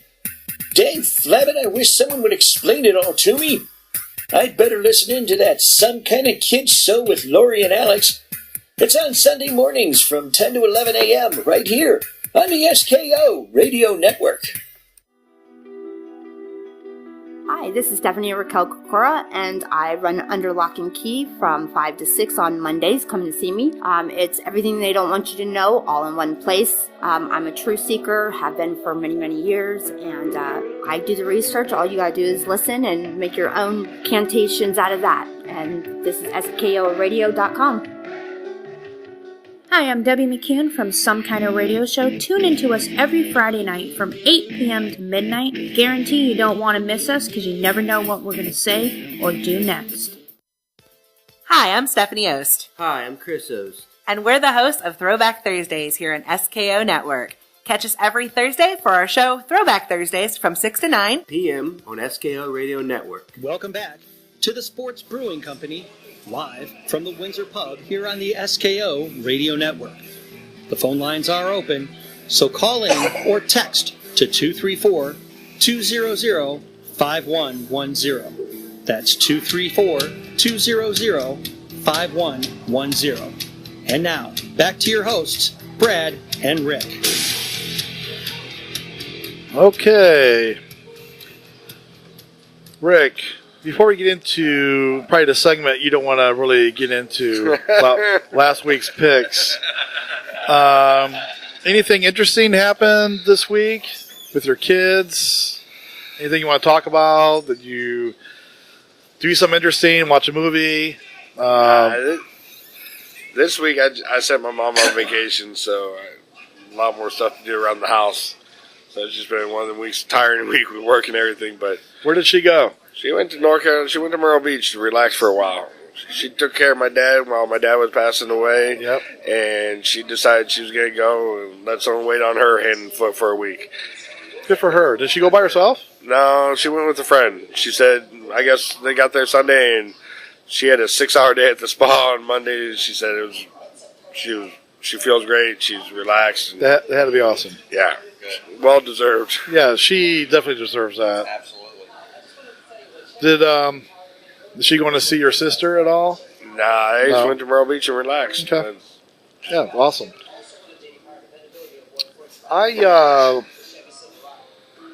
It's Halloween season. We're getting there, right? So, yeah, I got a couple costumes to buy. I'm a big horror film fan. I like horror films. And I watched, first time in a long time, I watched The Shining again. That's a great movie. It's a classic. It is a classic with Jack Nicholson and Shelley Duvall. I thought the kid was really good in that. I thought he was great. Horror flick too. Debbie Does Dallas. Oh, nice. Horror, not horror. I'm sorry. I can tell your wife liked that one. She looks happy about that one. If looks could kill. Yeah, so... horror. I said horror. Said horror. Well, they don't make Come on, horror Earl. flicks anymore. I mean, today's horror flicks are more gruesome than scary. Sometimes. Like that look you're getting. Every once in a while you see a good one, but like The Shining, it's weird to me. Like, it's not the scariest movie in the world. It's not. I like the story because I read the book. It's a Stephen King story. No, I'm not playing. We got someone trying to beat your record on Papa Yeah. Shot. I bet you blindfolded he gets it. Hey, that'd be a good contest. Try it blindfolded, left-handed. Yeah, so I watched The Shining again. Make a long story short, I enjoyed it. Like, it's a long movie. It's 2 hours, 20 minutes, and it's not perfect, but it's weird. Like, that's a movie you either love or you hate, I think. There's no middle ground. Like, I am kind of middle ground on that. Like, there's some things, it's different from the book, and it's... Better than the new Mad Max? Well, that's not saying much. That's not saying much. So I watched The Shining. Let's just leave it at that. And I enjoyed it. I enjoyed it. I think Brad writes blogs for movies because he likes to get reviews on movies. And his review for Mad Max was the second highest rated one. Yeah, and that movie was terrible. It was not good, yeah. So Jack Nicholson, I thought, was really good in that. Well, that's the start of his career back then, almost. That movie's, 40 years old now? I think close to it. I think it was around 1980. Yeah. Like, he just did, One Flew Over the Cuckoo's Nest, which is a really good one, yeah. So he was kind of getting started. And he's, there's some great scenes in that where his character kind of goes off the deep end and loses his mind, and he excels. He excels at that. So he's one of the best actors of all time. So, but the thing about the movie that's really cool is it is kind of visually done really well. Some of the visuals are awesome. The story isn't always great, and but I enjoy it. Actually, for 2 hours 20 minutes, it went by pretty quick for me. So that's I guess the interesting thing I did this week. So it wasn't the most interesting week in my life. All right, so last week we're going to get to our picks here, and we do this every week.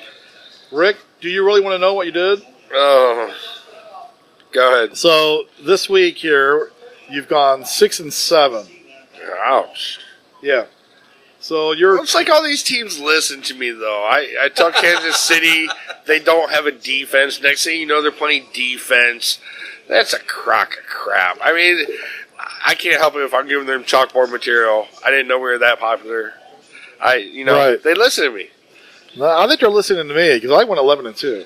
No, they just followed up. That's just you're just boasting their egos. I'm pissing them off. Well, start pissing the Browns off for you. Hey, I did this week. So our total right now, Rick, you're 16 and 13, and I'm 23 and 6. Oh, I ain't gonna hear the end of this. This is worse than Papa Shot. And it's close to it.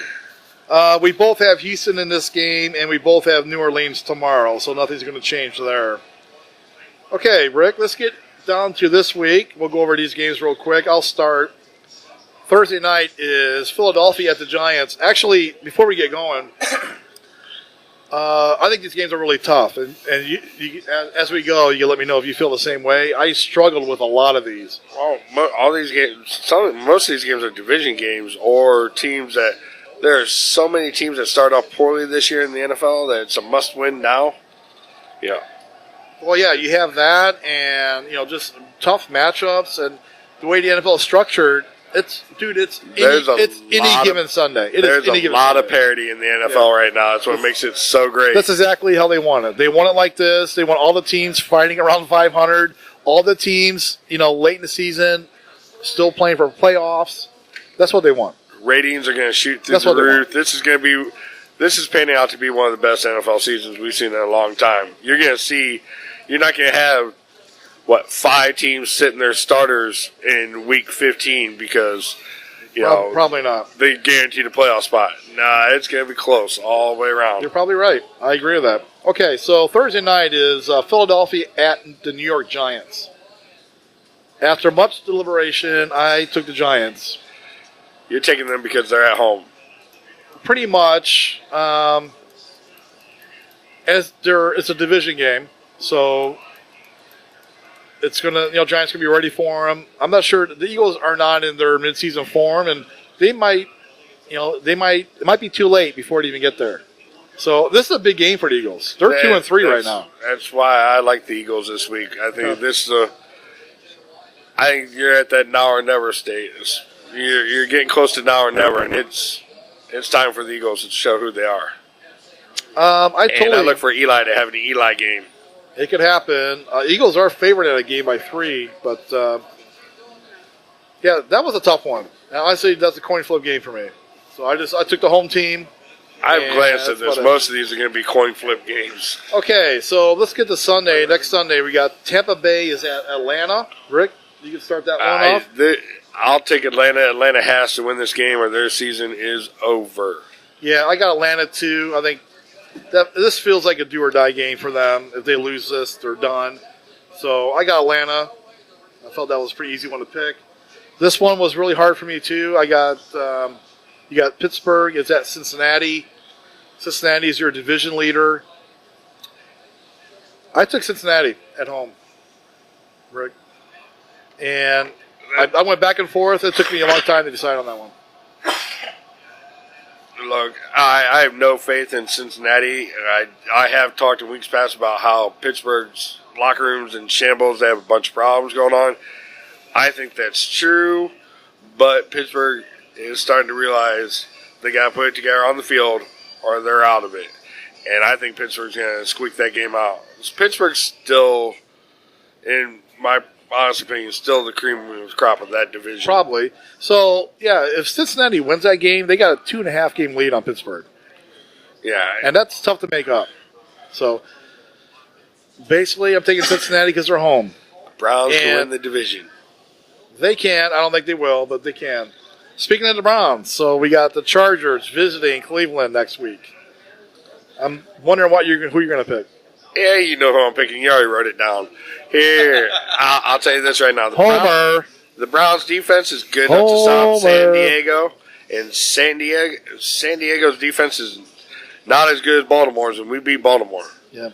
It's Baker Mayfield's coming out party. He throws for he said that last week. 350 yards and 3 touchdowns. I'm going to go with the Chargers, and here's why. Because you're a hater. No. So, I think real close to it. I think he might have. I did look at that. I think he did actually, or he was real close to that. When the Browns won one game in 2016, Chargers were the team they beat. I think Chargers are better this year, and so are the Browns though. But they're not gonna overlook the Browns. They're gonna come in here. They're gonna take care of business. They're the better team. I don't think is better. Probably Cleveland, but give me Chargers offense all day. So, listen, I don't think it's going to be a cakewalk. I just think the Chargers are going to come in here and win that game. I'm going to have some dog bones here for you to eat next Sunday instead of crow. Nice. All right, yeah, if the Browns win, I'll eat a dog bone. Oh, wait. No, seriously. Everybody heard that. I'll eat a dog biscuit. I will have a dog biscuit here. All right, I'll do that. We will Facebook Live that. That's how confident I am. want the gravy on it. Nah, just the milk bones are hard as hell. They taste like shit. I made too many bets with Pittsburgh fans. But make it a mini biscuit. I don't mind. Dog bone. No. Milk bone, dog bone. What did I get myself into here? Oh, I can't wait. Hey, guys, just so you know, we're located at the Windsor Pub at 1322 East Talmadge Avenue. Next week at 9:45, because it'll be about 15 minutes in a segment, he's going to be eating a dog biscuit, and this is going to be the funniest shit ever, because it tastes nasty. You better have a wastebasket nearby. Wait a minute, let's make it interesting. If Rick loses, what is he going to do? Sit here and talk about it, because I was the one who put my foot in my mouth. These are beautiful. That's my fault. They are not dog biscuits. I'll eat cookies next week. Take an easy way out, Rick. All right, so we got that going on. Come on, Chargers, don't let me down, man. I don't want to be eating a dog biscuit. Okay, making you up some dog biscuits right now. Oh man, I'm gonna be really tuned into that game next week now. Okay, got your Chargers jersey and everything. I might have to go buy one, dude. Okay, we got Seattle at Oakland. This is another tough one for me. I'm gonna, for whatever reason, I'm gonna take Oakland at home. Look, Seattle's not what they were. That team, it's just hasn't been. That defense has been dismantled. They just lost their best defender. That offense, Russell Wilson looks like he's an average at best quarterback. I'll take Oakland all day. Okay. And Rick, next game is Chicago is at Miami. We already know who you're taking. You know what? Chicago's defense is legit. Like I said, Khalil Mack, he went to that team and he changed the path of that team for this season. I'll go Chicago. But Trubisky will not have 6 touchdowns. Probably not. So Miami has lost 2 in a row after starting the year 3-0. Chicago's coming off a bye. this was another tough one for me. I'm actually going to take Miami in this game at home. And mainly because it's kind of how the NFL is structured. You know? And I just think Miami's going to get them at home in a close game. I hate to do it. I'm still rooting for Chicago, but I just think Chicago's actually favored in this game by 3. Yeah, Khalil Mack. That defense is legit. I agree, but it's it's not like Chicago's the Super Bowl champions here. They're a good team, but I mean they're going on the road. That's going to be a tough game. It is. I'm going to take Miami, so I'm not a homer like you, Rick. Well, we got a heck of a game going on here right now. Houston's driving. It's tied. There's less than a minute to go in the game. It's a good game, too. All these games. Yeah, NFL has a great thing going on right now. It does. Okay, so let's keep moving on here. We have Arizona is visiting Minnesota. This might be the easiest game to pick, even though there's no locks in the NFL. Give me Minnesota at home. This is a game they still need. And Didn't Minnesota let Buffalo win big? Buffalo did beat them, yes. Big time. Did they let the second worst team in the NFL beat them? I mean, it could happen. No. So you taking Arizona? No, I'm taking Minnesota. All right. And then we got Indianapolis visiting the Jets. Jets, Jets. Your favorite team. Rick? I can't stand the Jets. It's a tough one. No, it's just... Give me the Jets. You're taking the Jets. I'm taking Indy in that game. Jets had a good one today. I don't know what it is by Andrew Luck. I'm just not sold on Andrew Luck. They've been pretty competitive. I mean, they're 1-4. Andrew Luck was that guy that they had a Hall of Fame jacket ready for when he came up on the stage. Remember? Yeah. He was supposed to be going in straight in the Hall of Fame. He just hasn't been that guy. Yeah, well, give me Luck in the Colts in that game. And next game is Carolina is at Washington. Carolina had a big come from behind win today. Give me Washington at home in that one. I think you're gonna get the Panthers. Rick, what do you think? It's gonna be a good game. I'll take Cam. I think Cam's gonna have a big game, so he could. Give me Carolina. Okay, how about Buffalo at Houston? Houston's playing right now. Buffalo had a good win today. That's amazing. They're terrible. Yeah, the NFL, dude. And I called that game, just so you know. Just like the Jets, just like the Lions. Called all those games. Oh yeah. Oh my. Who was it? Buffalo and who? Buffalo is at game I only want to watch. Buffalo and Houston. Buffalo and Houston. Houston's gonna win that game. Rick, I have Houston as well, buddy. Okay, we got the Rams at Denver. LA Rams at Denver. I'll take the Rams all day. I got the Rams too. I actually almost took Denver, but I decided to stay with the Rams. And there's a reason why, actually. They're the best team in football. Jacksonville is at Dallas next week, Rick. Who do you got there? Jacksonville's going to turn things around next week. That defense is going to come. I got Jacksonville as well in that game. I think their defense is going to be a little too much for Dallas. And Bortles is probably due for a big game. Yeah. So then rounding out the 4 o'clock games, we have Baltimore at Tennessee. I think Baltimore's going to lose again. Give me Tennessee at home. Tennessee just lost on the road to Buffalo, actually. So, yeah, give me Tennessee at home. I think they're going to get to 4-2 and drop Baltimore. This is how quickly it turns. They're going to be 3-3 after next week, I think. I think Baltimore wins next week. I think they're pissed that they lost to the Browns.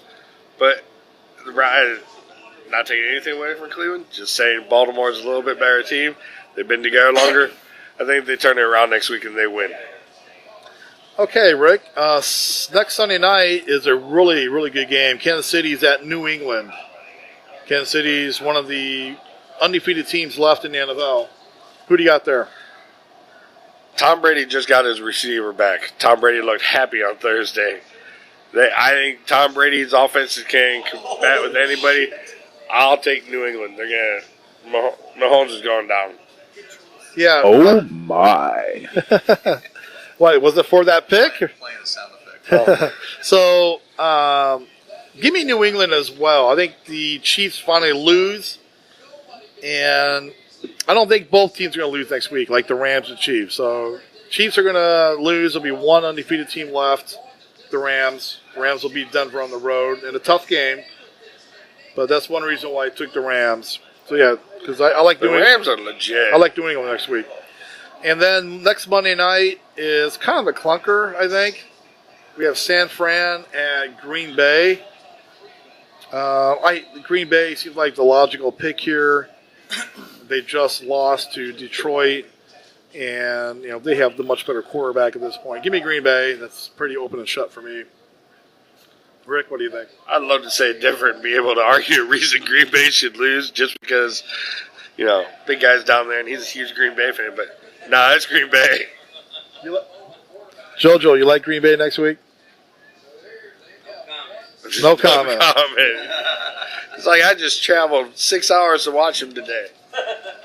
They lost. How much did you lose today on that game, JoJo? No comment. Okay. No comment. All right, Rick. So that wraps up next week's games.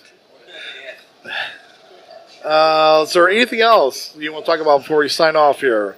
You want to talk about what you're doing here next week?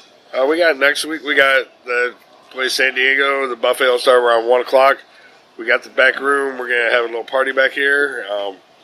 Josh is up here. It's been a hell of a time. And everybody stops up, ends up being a regular. They come back for all the games. It is a good time. It's this back bar. If you haven't been back here, it's completely remodeled. It's really sharp looking, and it's a good time. Do you realize Cleveland's had 4 overtime games in 5 games? 3 overtime, right? 4 overtime games in 5 games. Pittsburgh, Oakland. Yeah, it's 3. No, Pittsburgh. Mm-hmm. New Orleans was overtime. Yeah, Oakland wasn't. Oakland wasn't. What was the next game? Today. No, the Jets. Hold on. Beat the Jets in overtime. Hold on here. Let's clarify because you're confusing me here. Okay. I was positive. I think it's 3 and 5. I think it's 3. Why do you not say that on this? Why would they not say that on the schedule? So I know the Saints weren't. Pittsburgh was. The Jets were not overtime. That was not overtime. So it was Oakland. All right, 3 out of 5. Yeah, 3 out of 5. I thought it was 4 out of 5. Yeah, it was Oakland, Pittsburgh, and then today against Baltimore. Which I think. What's that? The record for the year is 4. Is it? Yeah, that was 3. Is it 4? Okay. Well, at least it wasn't a tie. Oh, don't say that. It was close, too. No, besides that, no. Next week's gonna be fun. We got tomorrow for the Tribe. Yeah, so we got to turn around tomorrow. Then next week we got NBA starts. That's quick. Yeah. Next week we're going to talk a little bit about the NBA and do a preview on that. So this finishes our show. We had a great time. Hope you guys enjoyed it. We are here at the Windsor Pub every Sunday night at 9:30. And we have a couple guys here. You guys are welcome to come down and join us. And watch Brady and Dog Biscuit next Sunday at 9:45. God, I hope not. Dog Biscuit. I don't know how that happened, but let's. Now, is he going to eat the whole thing or just one bite? I'll let him decide because that's Debbie, you weren't involved in this.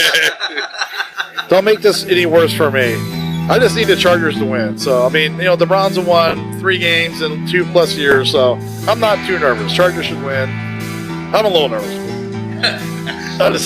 Come on, Chargers. So if you guys want to come down and if the Browns win and see me do that, I'll be here. Come on down and enjoy the show.